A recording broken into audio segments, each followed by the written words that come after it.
తమ్ముడు డబ్బులు ఏమండి తమ్ముడు 2 రోజులు ఇస్తాను. పొద్దున్నే బేవర్స్ గాళ్ళు ఎక్కువైపోయారు. చచ్చా, డబ్బులు నా దగ్గర కూడా టైట్ గా ఉన్నాయన్న, కావాలంటే క్రెడిట్ కార్డు ఇస్తాను వాడుకో. తీసుకో, పండగ తీసుకో.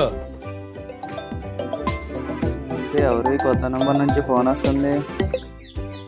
హలో, ఎవరండి? మాట్లాడేది క్రెడిట్ కార్డ్ ఎక్స్పైర్ అయిందండి. ఈడెవడో సైబర్ ఫ్రాడ్ లో ఉన్నాడు, నా క్రెడిట్ కార్డ్ ఎక్స్పైర్ అయింది అంటున్నాడు. ఈడికిస్తాను చూడు. తీస్తా, నాలో ఉన్న క్రియేటివిటీ మొత్తం బయటికి తీస్తా, నా తడాక చూపిస్తా. హలో, ఎవరండి? క్రెడిట్ కార్డ్ ఎక్స్పైర్ అయిపోయిందండి. ఏంటి, క్రికెటా?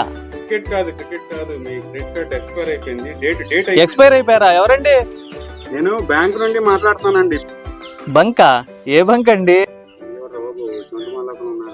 నాకు ఇంట్రెస్ట్ లేదు, పోనివ్వండి. నాకు ఇంట్రెస్ట్ లేదు. అది చూసావన్నా, వీళ్ళు మన credit card, ATM card, debit card expire అయిందని చెప్పి మన దగ్గర నుంచి ఇన్ఫర్మేషన్ తీసుకుని మన అకౌంట్లన్నీ ఖాళీ చేయాలని చూస్తారు. కాబట్టి ఎప్పుడన్నా నీకు కూడా ఇలాంటి ఫోన్ వస్తే మాత్రం రెస్పాండ్ అవ్వకు. నాకు అసలు క్రెడిట్ కార్డే లేదు. క్రెడిట్ కార్డు లేదని లైట్ తీసుకోకన్నా, అకౌంట్ ఉందిగా నీకు. నువ్వు చేసినట్టు నేను కూడా చేస్తాను. అది